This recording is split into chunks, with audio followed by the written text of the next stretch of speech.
क्या हुआ, आप लोग ऐसे क्यों खड़े हैं? फिर कुछ गलत हुआ है क्या?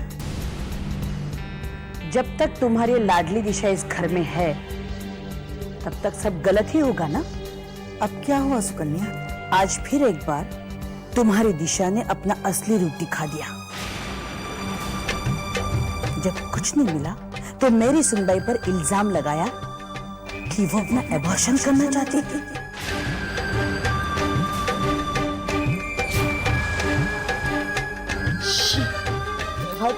वाह, लोग ऐसा बोल भी कैसे सकते हैं? भला कोई माँ अपने बच्चे को मार सकती है? बाबा, और कितना जहर घुलवाना चाहते हैं आप हमारी जिंदगी में? जब कभी भी इसने कोई घटिया हरकत की तो आपने इसी का पक्ष लिया है। आपकी वजह से इसे इतनी हिम्मत आ गई है, किसी पर भी कोई भी इल्जाम लगा सकती है। पहले सानिया पर कि उसका बच्चा नाजायज है, फिर रानो पर इल्जाम लगाया, कहा कि डिस्को में जाकर शराब पीकर नाच रही थी। ये किसी को खुश रहने नहीं देगी बाबा। देखा आपने इसकी सोच कितनी घटिया है।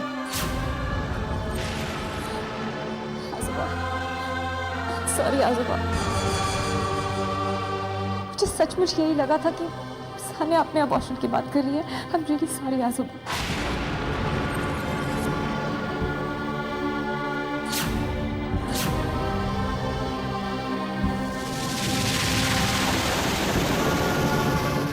देखा, बाबा की खामोशी भी यही कहती है, अब तुम किस घर में नहीं रहोगी। मैं कहती हूँ जाओ यहाँ से।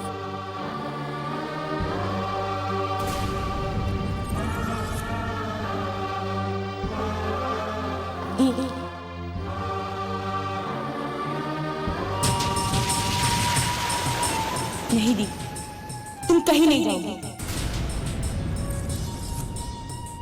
कोई तुम्हारे साथ हो ना हो, मैं तुम्हारे साथ हूं।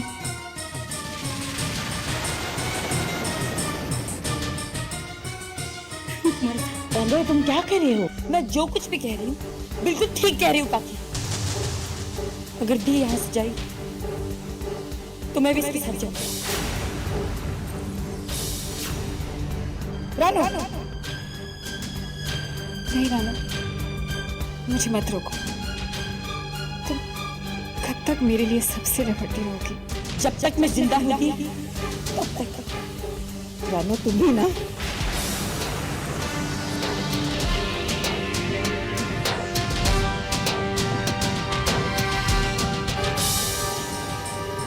तुम यहाँ से चली गई दिशा, तो मैं बर्बाद कैसे करूंगी? तुम यही रहो और ऐसे ही बार बार बेइज्जत होगी, क्योंकि तुम्हारी बेइज्जती बहुत सुकून देती है मुझे। दी, दी तुम कहीं नहीं जाओगी, मुझे छोड़कर कहीं नहीं जाओगी तुम।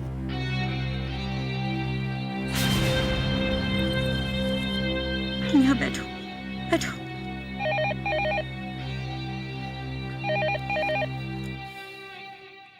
हेलो रानो, वेदांत बोल रहा हूँ। हाँ, एक मिनट।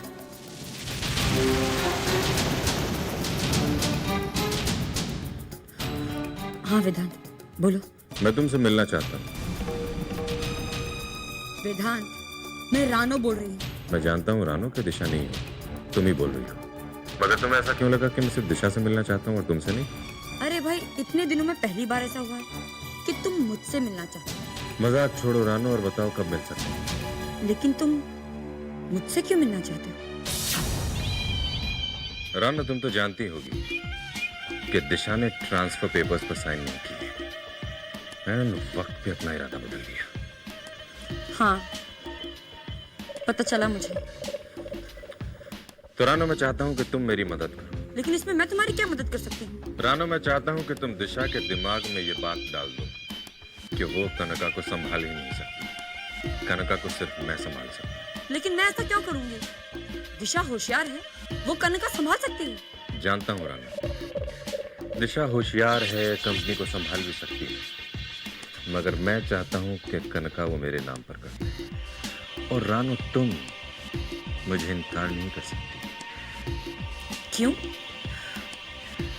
क्योंकि रानो तुम चाहती हो कि दिशा कमजोर, बेबस, लाचार हो जाए ताकि तुम उसे बर्बाद कर सको। और जब तक कनका उसके पास है तब तक वो ना कमजोर है ना बेबस। कनका दिशा की ताकत है। अगर तुम चाहती हो कि वो बर्बाद हो जाए तो तुम्हें उससे उसकी ताकत तो छीननी ही होगी। और घर पर उसके दिमाग पर चोट कैसे करनी है, ये तुम्हारा काम है। हम दोनों मिलकर दिशा के दिमाग में इतना जहर घोल देंगे कि वो हालात से घबरा कर कनका मेरे नाम कर। ठीक है वेदांत, मैं तुम्हारी मदद करने के लिए तैयार हूँ, लेकिन क्या? देखो वेदांत, दिशा को मनाकर कनका मैं तुम्हारे नाम तो करवा लूंगी, तुम्हारा पति बन जाओगे, लेकिन इसमें मेरा क्या फायदा होगा? कमाल है रानो, तुम तो बड़ी समझदार हो। मौका मिलते ही सौदेबाजी पर उतर आई। बताओ क्या चाहिए? कनका के 50% शेयर। क्यों? क्या हुआ? मेरा प्रपोजल पसंद नहीं आया? कोई बात नहीं, पर हाँ एक बात है, इस वक्त दिशा को सिर्फ मैं ही मना सकती हूँ, क्योंकि तुम सब लोगों ने मिलकर कोशिशें तो 1000 कर दी, लेकिन कोई भी कोशिश कामयाब नहीं। तो फिर एक बार मेरे प्रपोजल पर गौर कर। मैं कहाँ कह रही हूँ कि अब भी हामी भरनी है। अरे घर जाओ, आराम करो, अच्छी तरह से सोच लो, और फिर अगर तुम्हें लगे कि मेरी मदद से तुम्हें कोई फायदा हो सकता है तो मुझे फोन कर लेना। क्यों? अब मैं चलूं? बाय।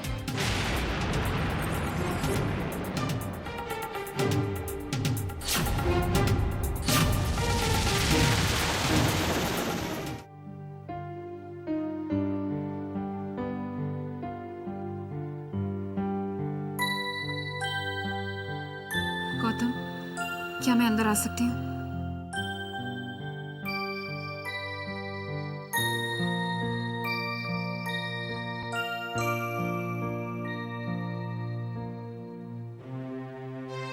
तुम्हें याद है गौतम, जब हम लोग छोटे थे तो हम कितनी मस्ती किया करते थे,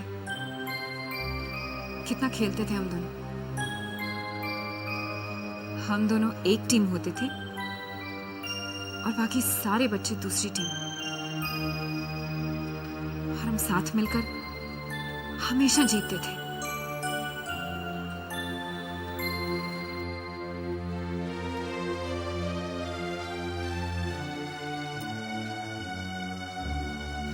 तुम्हें याद है गौतम,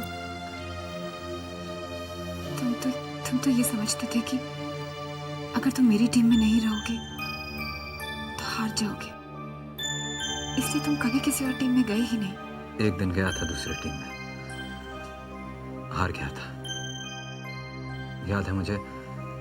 उसके बाद सारे दिन रोया था मैं। गौतम,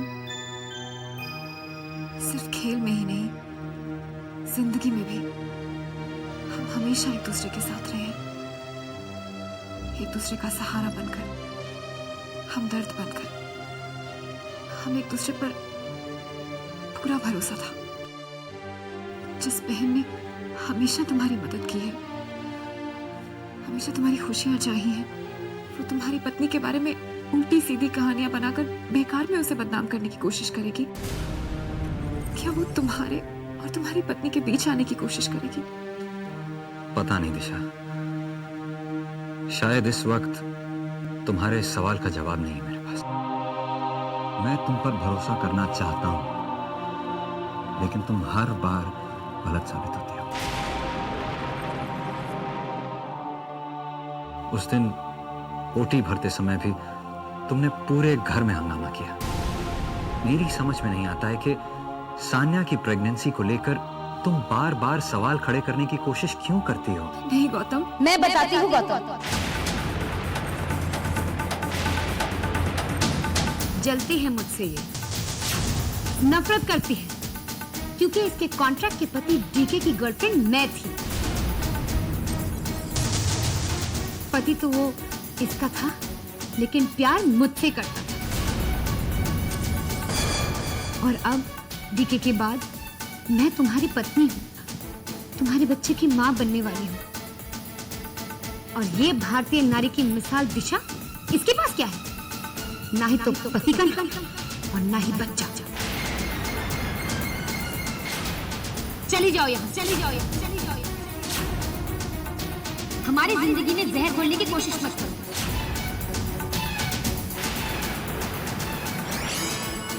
इससे पहले कि तुम्हारा मन हमारे बच्चे पर पड़े, दफा हो जाओ यहाँ से।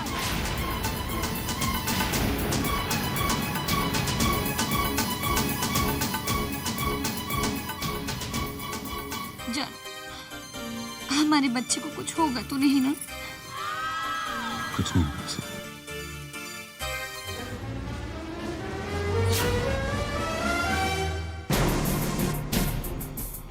वही शपथ, पता नहीं क्या क्या बनाते रहते हैं लोग इस दुनिया में।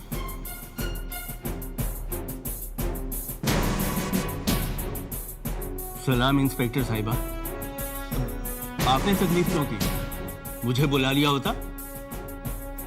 अबे शाणे, ज्यादा एक्टिंग करने की जरूरत नहीं है। जितना मैं पूछ रही हूँ उसका सीधा सीधा जवाब दे। वो तेरी मैडम है ना, परिणीता, कितने पैसे दिए उसने ये मास्क बनाने के लिए? परिणीता? कौन परिणीता? एक कान के नीचे बजाऊंगी ना, सब याद आ जाएगा।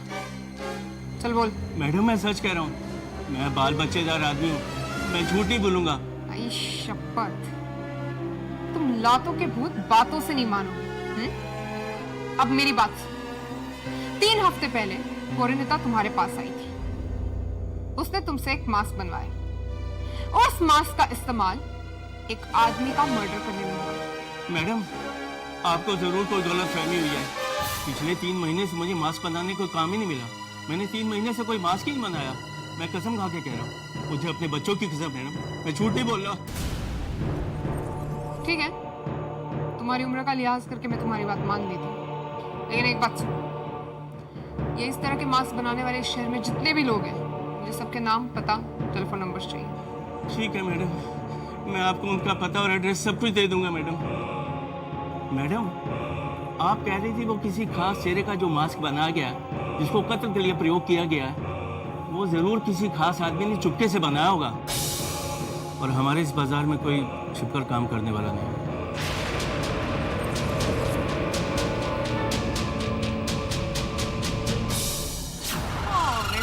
रानू को बताने की क्या जरूरत थी कि हम कनका हथियाना चाहते हैं? हाँ, ऐसी बेवकूफी की उम्मीद तुमसे तो नहीं थी हमें। You are definitely not my सन।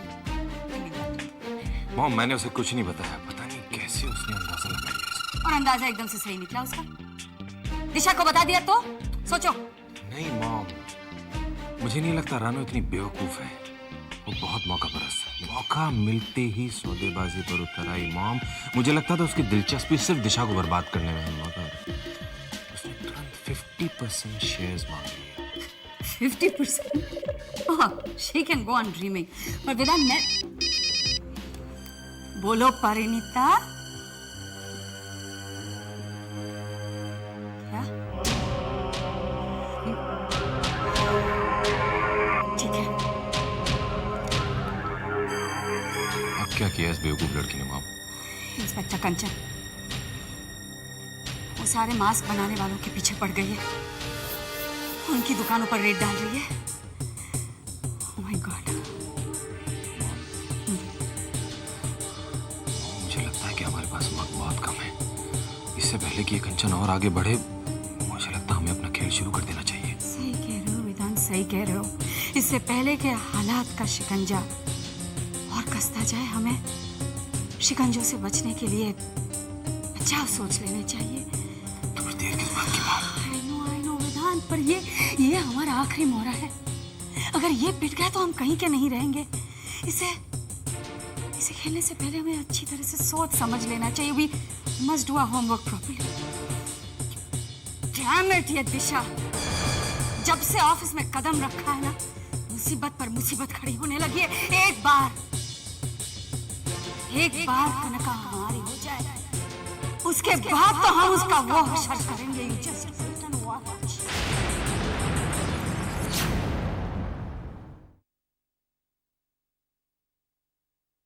अरे कौन है आप? मैडम आप? पर मैडम आप इतनी रात ऑफिस में? हाँ, बस घर पर नींद नहीं आ रही थी तो सोचा ऑफिस का कुछ काम ही निपटा लूं। मैडम आपके लिए कुछ भिजवाऊं मैडम? चाय या कॉफी? एक ब्लैक कॉफी भिजवा देना। जी मैडम।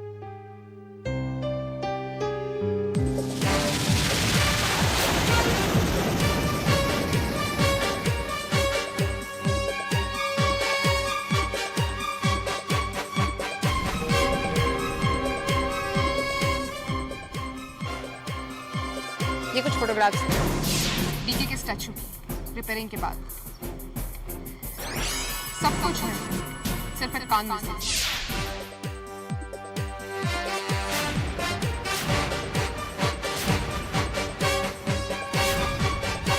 शपथ, रात को भी सोने नहीं देते।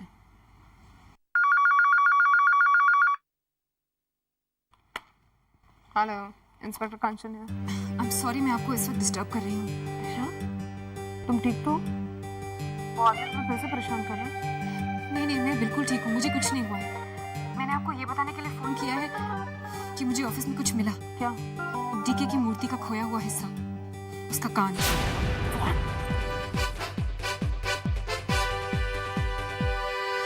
इसका मतलब ये है कि वो आदमी जिसने मूर्ति तोड़ी वो तुम्हारे ऑफिस का ही है। समझ में नहीं आता ये काम किसका हो सकता है।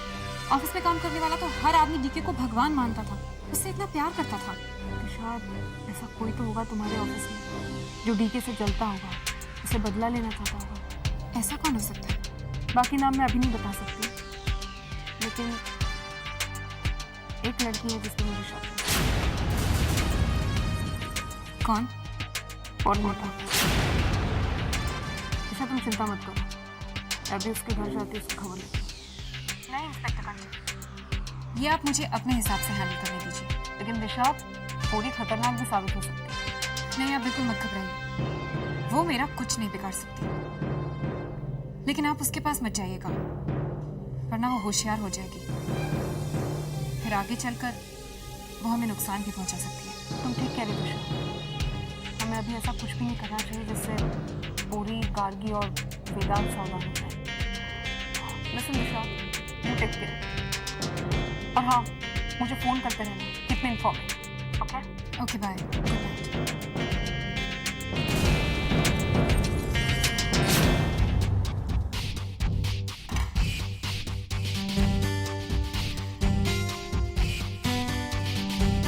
नाम सात्विक वर्धन, उम्र 34 साल, पेशा फुटबॉल कोच।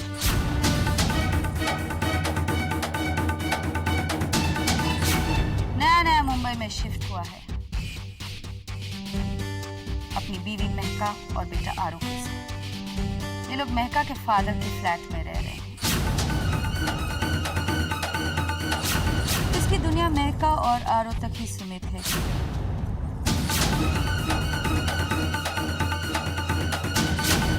यारों दोस्तों में बिल्कुल यकीन नहीं है, इसलिए सात्विक वर्धन की कोई दोस्त यार नहीं है। एंड दैट वेदांत इज सात्विक Vardhan for you. What do you से? मॉम, ये ग्रेट। इतने कम वक्त में इतनी सारी इंफॉर्मेशन आपने कहाँ से इकट्ठी की? You're too much. I know, God is